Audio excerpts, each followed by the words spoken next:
Good morning, everybody. Thank you for joining the Move. My name is Joe Iraeta. I am one of the co-directors of We Still Move, and we're really happy to have you join us. Um, I'm going to start with a quick introduction of who we are. Uh, all right. So,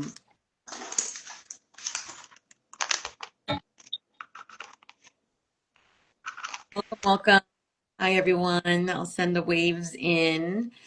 Okay, so welcome to We Still Move's monthly series, Care Rituals at Home, where we spend a month getting to know a little bit more about our community and our community healers.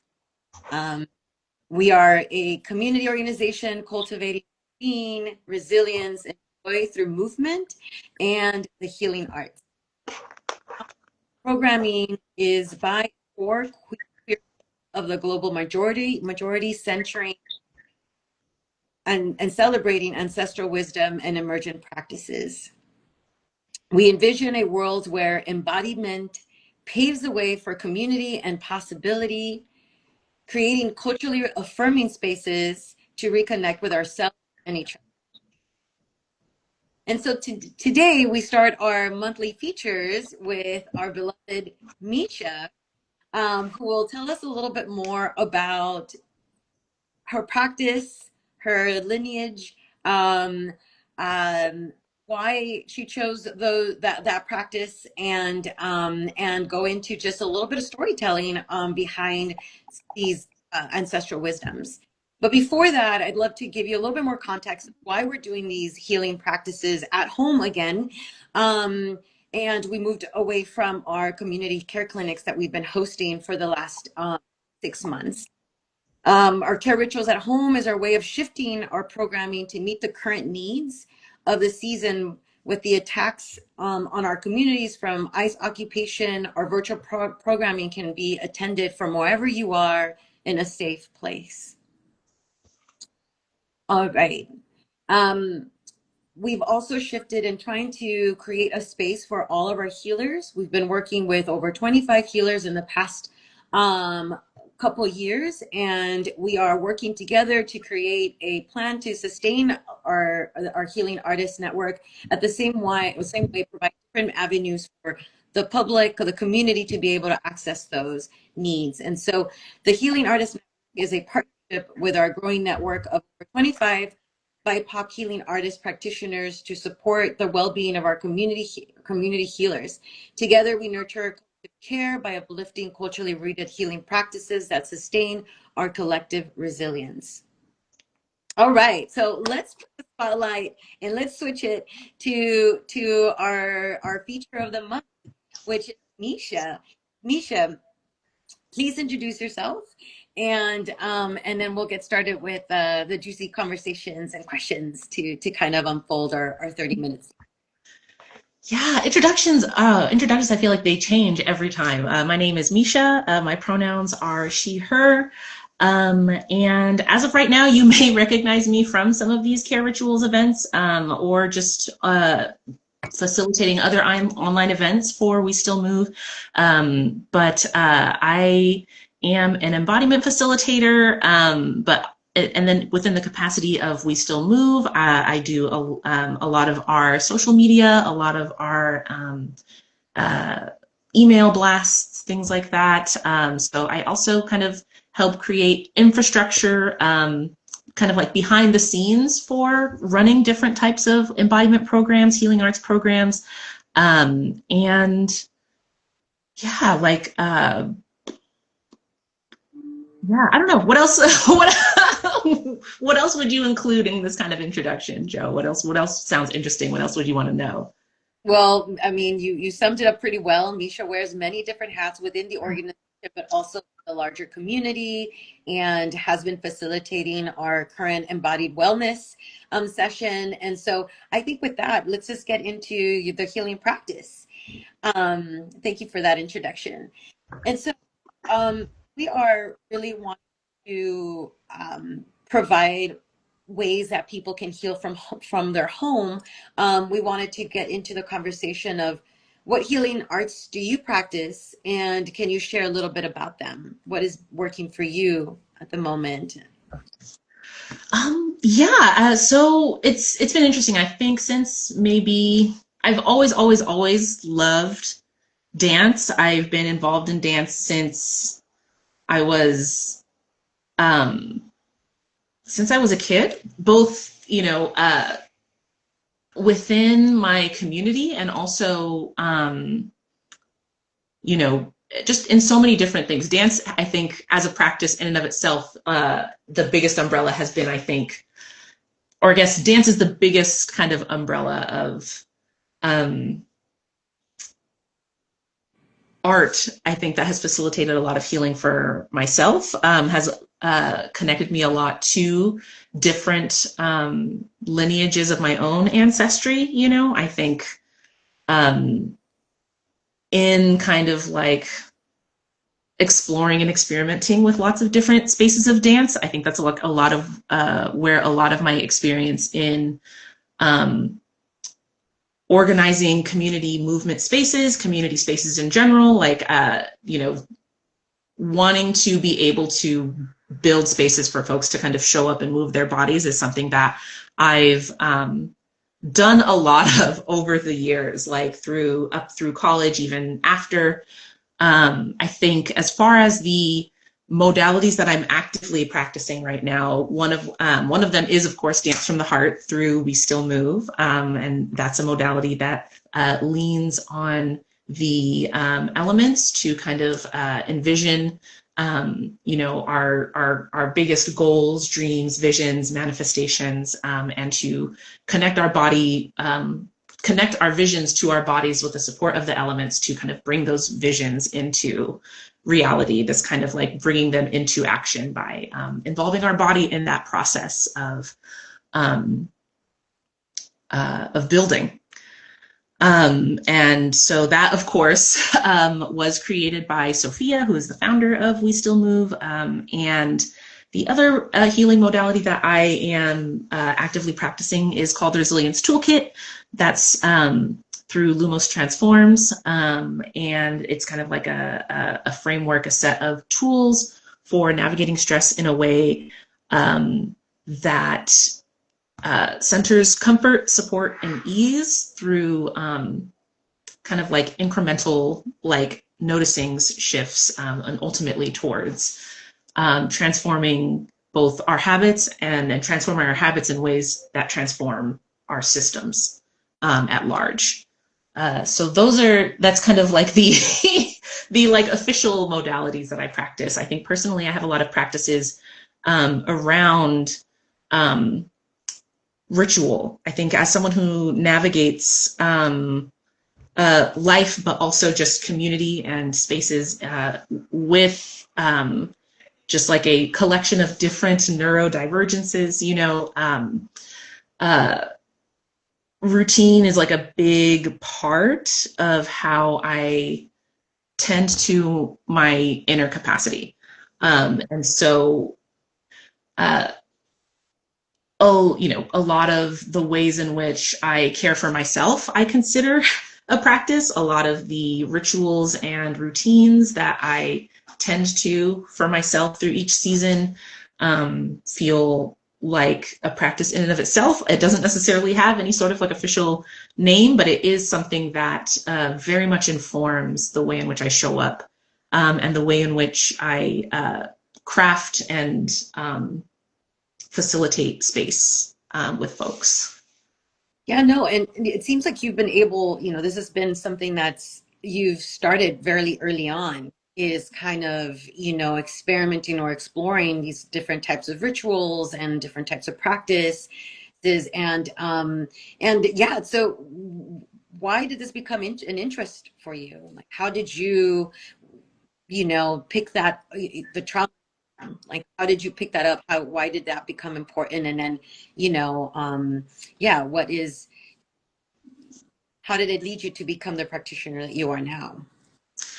Yeah, I think with dance specifically, and as someone who was diagnosed later in life with ADHD and autism, and so navigating socially, navigating even just from a place of like sensorially existing in the world, dance was one of the few places uh, where being in my body felt really good. Being in my body felt comfortable. Being in my body felt connecting in ways that a lot of people expect you to connect, to just naturally connect your bodies, you know, socially, like with others. I think specifically around partner dance, there was a lot of partner dance that was really, really formative for me. I think in retrospect, looking back at it, the context of being able to like be in physical contact with somebody where there is kind of like a relative form or structure that you're both following is something that helped me feel safer, both in being in my body and then also connecting physically with other people. And so I pursued a lot of that. I was involved in a lot of different like salsa and bachata like dance teams. I used to, you know, I think back in college, I was out maybe 4 or 5 nights dancing. And then at some point I was helping to organize dance spaces and socials. And I think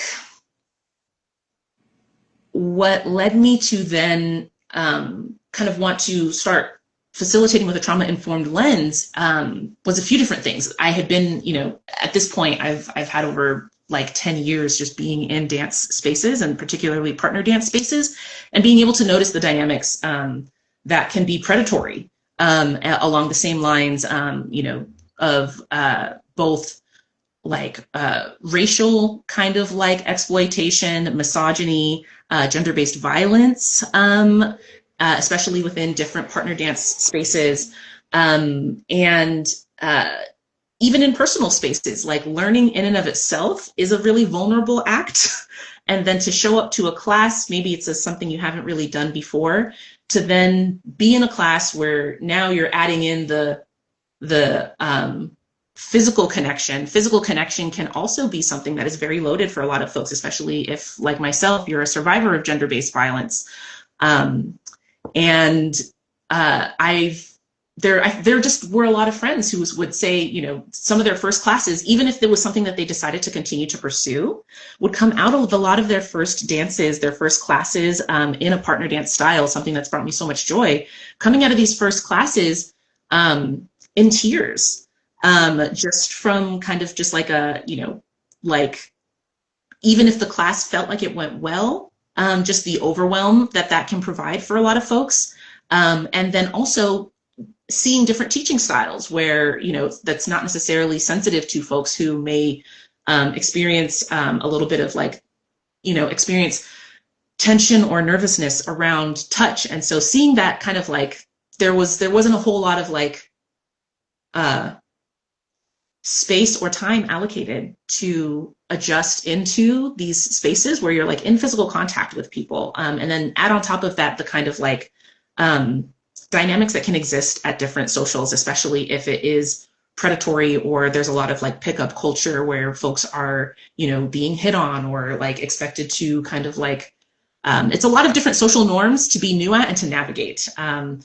Beyond that, I has just been in some dance spaces that, especially when the George Floyd uprisings happened, weren't showing up for, you know, their Black community members. And so there were a lot of dance spaces that I ended up leaving because of folks who wanted to kind of like double down on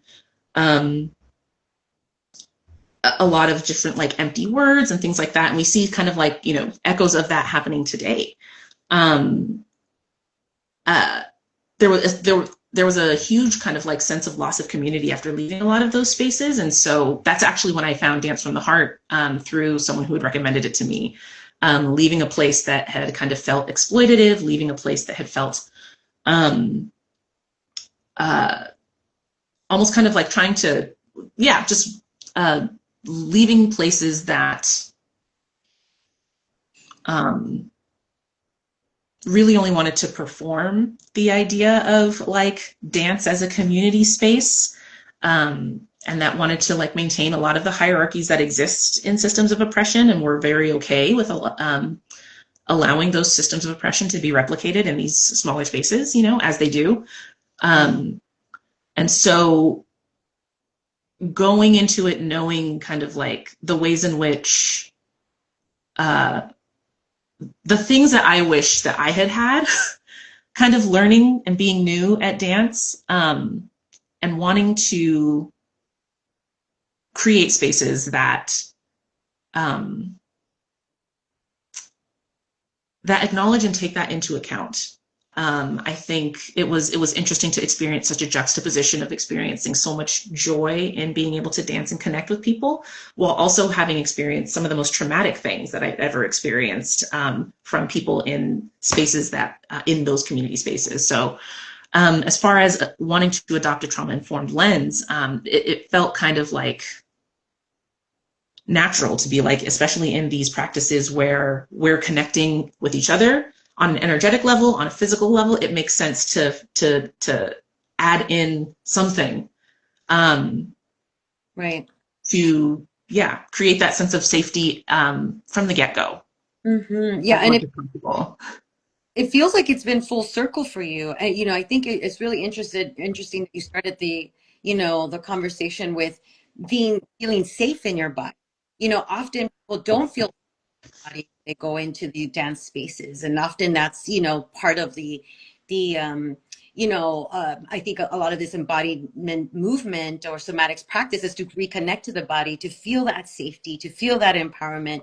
And so it was interesting that in your trajectory you started with feeling safe, and then you went into the space and realized, wait, there's all of situations where I don't feel comfortable in my body. I don't feel comfortable with, the partnership that goes in, and then, moving into finding ways and places where you can be in proximity with people, you can reconnect to your body in a safe way.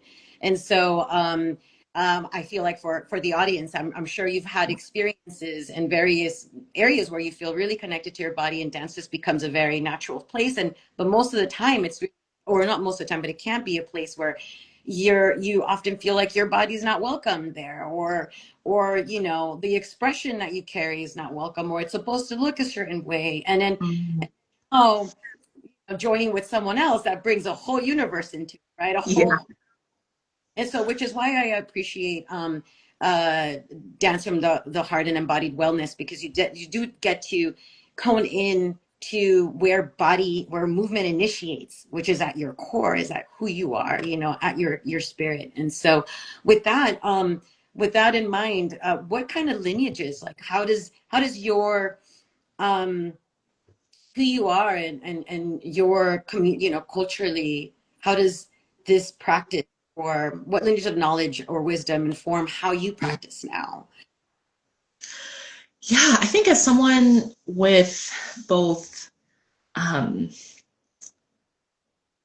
you know, this is something that's felt like I've had sporadic connection to, I think specifically even within dance, sporadic connection to those lineages, because of the systems of oppression that exist. I think growing up, I was very involved with, um, you know, uh, a Filipino kind of like community organization around, preserving and celebrating, Filipino culture.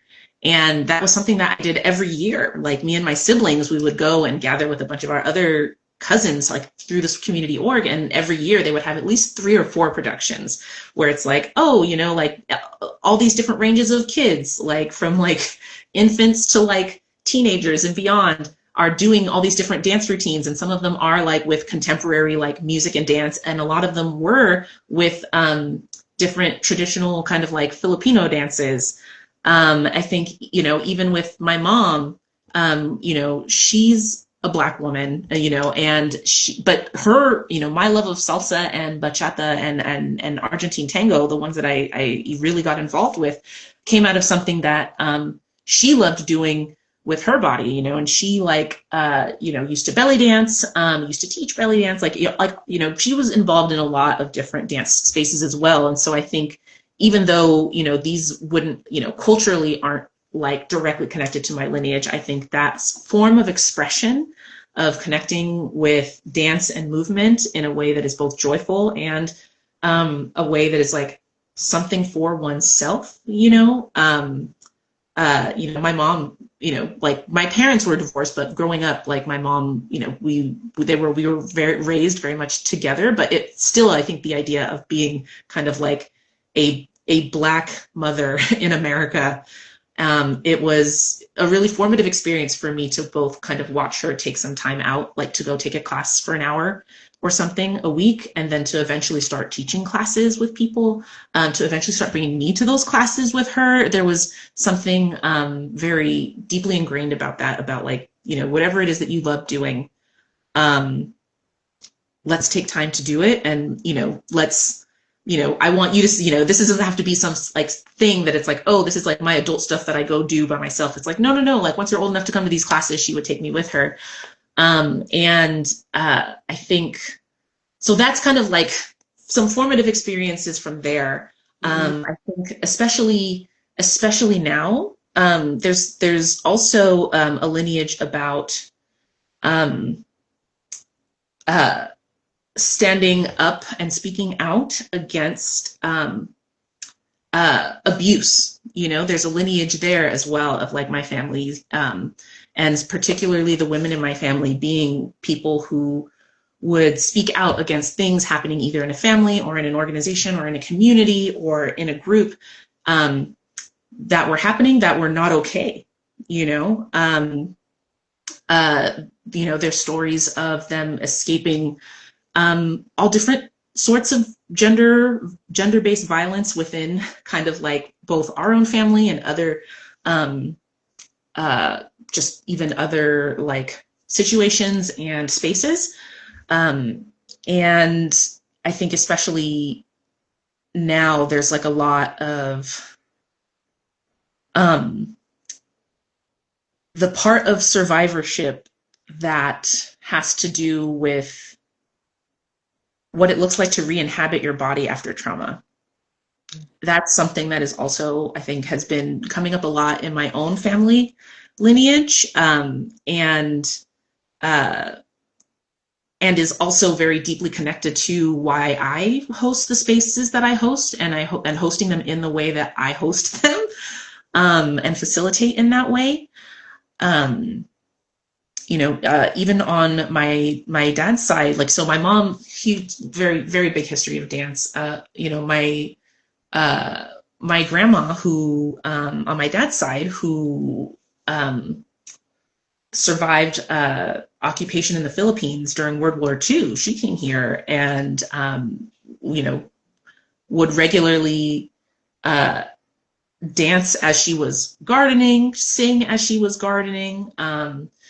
And even though she was very like devoutly Catholic, there was still that sense of animism of like, oh, you know, let's thank the car for getting us where it got us today, and let's thank the house for kind of like protecting us while it's raining, and like those little bits and pieces of um, the ways in which, you know, in her own way, she's casting like her own spells, having her own little rituals, to stay connected, in the ways that are available to her, within her own capacity. She's passed on, I think, since a few years now. But you know, I think as I get older and closer to kind of being like a, you know, an ancestor, so to speak, that's something that I try to connect with and think a lot about. You know, uh, what ancestral support has been showing up, as I practice these things, even if there's, you know, ancestors whose names I don't know. I think coming, you know, as like a mixed race Black woman, like there are ancestors whose names I will never know. Um, uh, and what is it to kind of like, what is it to feel that connection anyway? And I think just deconstructing a lot of the judgment we may feel about being like, oh, well, you know, there, that sense of trust, in one's body, especially when you live in a body where systems of oppression are constantly trying to disconnect you from that sense of trust. I think those lineages of connecting to self that exist within my family. Mm-hmm. There's a lot of them that come up. Honestly, I'm really grateful for the family that I have alive and the ones who have passed on. But Mm-hmm. um, yeah, that's a little bit to name a little bit of it. Well, you've mentioned a couple of things that really stood out to me. Thank you for sharing, the story and all of the different, experience you've had, both your family and both, current and past experiences that kind of have shaped the facilitator that you are. And, attending your classes, I feel like one of the, I see a lot of cultural resilience as if like, the part that everybody brings that's stemming from their culture, from their grandparents or ancestors, a story, really builds on that I think resilience of being able to cope with what is happening now or find guidance on how to reconnect. But within the in the classes that you facilitated beautifully, and beside Misha just a 6 week series just a little while last Friday, and it's the way how the body um, can inform and connect to those stories. Through that, a lot of the facilitation you provided allowed a lot of us to connect, to conversate, to have those conversations that we would normally not have about where did that movement stem from? Where did that pain come from or originate? Or where's my dream manifesting in? And so I see a lot of that in the practice that you bring in, that it's a very safe, very empowering, and very connecting, way of seeing dance and embodiment in a different way. Yeah. And so I really appreciate that. Thank you for sharing where all of that motivation and passion comes from. Um, and we have a few minutes, and I wanted to just take the next question is, there's two things. One, if you could share a little bit how do you think this practice has made people feel, and how have you witnessed transformation? And then second is, go into where can we find you next? What's the next class that will you be facilitating? Any ways that people can contact you directly to know a little bit more about the embodied wellness that you provide? Yeah, I would say a big thing that I aim to do within the spaces that I facilitate um, is to provide a lot of like invitation and celebration and curiosity around experimentation, around there not needing to be a right way to do something, beyond kind of like the safe ways to do things and keeping our bodies like physically safe. But um, uh, I think a big one, especially with Dance from the Heart, I know with Dance from the Heart as a modality, there is no choreography. It is very much an intuitive kind of like explorative movement, like what does it feel like to dance the direction of out, to dance the element of fire, to notice even just where that fire and warmth shows up in your body? What does it feel like to dance the element of ether or spirit? Like what calls and connects to your creativity, to that kind of larger source that connects us all, however you tend to call it within your own lineages. Mm-hmm. So I think with Dance from the Heart, there's a lot of invitation for folks to bring in what those connections may be for them. I've been in a lot of places where it's the opposite, where they're like, this is the right way, and this is this is the lineage, and you have to have this lineage, and you should have this is there's like a right way somehow to connect with spirit, and there's just things about that sometimes just feel either limiting or savioristic, or kind of just straight up like exploitative and appropriative, So I think the invitation to bring in one's own lineages, one's own experiences, has always been kind of like a green flag for me in a lot of different movement spaces. And I think the other big one is the invitation to notice when something isn't working for you. You know, like I think there's a lot of practices out there, and this is something specifically that I was really grateful for, both with Dance from the Heart and also the Resilience Toolkit. You know, within the tools that are there to help navigate stress, to notice the signs in your body, within your emotions, your sensations, your thoughts, to notice like, oh, I'm doing this practice, but I'm noticing that like I'm feeling some extra, it's like this is making me tense up, or this is making me feel, you know, more stressed in a way that I don't need to be feeling right now, or that in a way where I'm trying to do the opposite. Uh, but the invitation and encouragement to notice and name, even just within yourself, if something's not working for you, to be like, oh, this particular tool doesn't work for me, I'm going to pick something else. This particular movement, it doesn't feel good, so I'm going to choose something different. And really trying to emphasize that information that your body gives you, like the stuff that doesn't work, and being able to make the active choice and have agency to move away from that, is just as important and just as healing as learning and exploring and finding new things that do work for your body in any given moment. And I think on a larger scale, having a place that feels safe and encouraging, saying no to something, I know for me, it's been very powerful. And it's something that kind of has rippled out more and more and more and more and more throughout my life. And so that's something, those are things that I hope to bring. And those are things that I've also heard feedback about in ways that feel very, like, it feels like a privilege to be able to host those and facilitate those spaces for people, and even just facilitating a space for people, but to be a person with whom it is okay to be like, to say no, or to ask for more time, or to say like, this doesn't work, but can this work? It's very reflective of the ways in which I've had to like parent and reparent myself as I continue to discover and navigate healing from trauma, you know, CPTSD, like even just, you know, the day-to-day ways in which the needs of my own body change. Right. Navigating things like anxiety or autism or ADHD. Those are things that I hope are a through line, both me as a person, me as an extension and a continuation of my lineage, and me as a facilitator, me as, you know,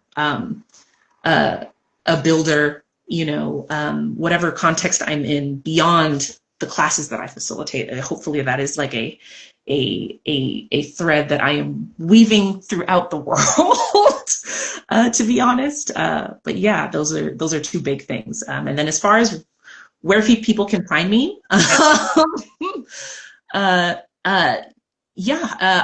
my personal handle is at Miss_Chief_Misha.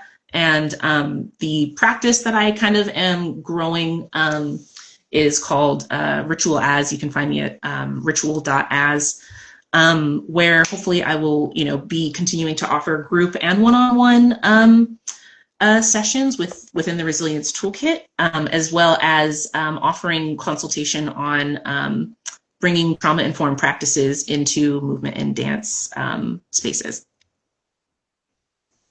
Awesome. Well, as someone who's taken your class, which was completely liberating, I have not moved the way that I have in such a long time. And it felt, even though it was at home, I felt like I had the space to just move in all different directions with the elements. And so for everybody who's here, please join us. Join Misha. She will be facilitating a 90-minute workshop in the 24th from 10:30 to 12. It's called Dance from the Heart. So you've heard a bit about it today. You can hear more about it on our website. We Still Move. You can learn more about the Dance from the Heart process, and then you can register there as well. And so it's a free 90-minute class. 45-minute Dance from the Heart session with a connection and reflection. And with that, we will be focusing on Misha all month. And so you'll be hearing a lot more about her practice. And then we will do the same next for the rest of the year. So you'll be learning a little bit more about all of our practitioners throughout actually 2026 as well. And so we're hoping that all of these stories inspire you to seek the different type of health care and care out that exists out there within our community. And so that's our main purpose of this, and know that we're in this together. And so if anything, last thing you want to add, Misha, I think we will close our time together. And thank you so much for being here. Yeah, thank you. I know that as an organization, as we still move, we are kind of running a fundraiser through the Equinox to continue kind of just like supporting these. I know it's me this month, but next month it's going to be another healer, and the next month after that it'll be another healer. And so we want to, I'm staff here at We Still Move, but we want to be paying those community healers, the ones that you've connected with at our care rituals in person, paying them for their time. They'll also be doing something similar, an Instagram live and a workshop. So keep a lookout for October's featured healer. And then, you'll be seeing a little bit more of me this month. And beyond that, I hope, wherever you are, you have a place where you feel seen and heard and held. Thank you, Misha. And thank you, everybody. I hope you have a rest of a beautiful day and in this still move universe. And we'll see you all soon. Take care. Bye. Thanks, Joe. Bye.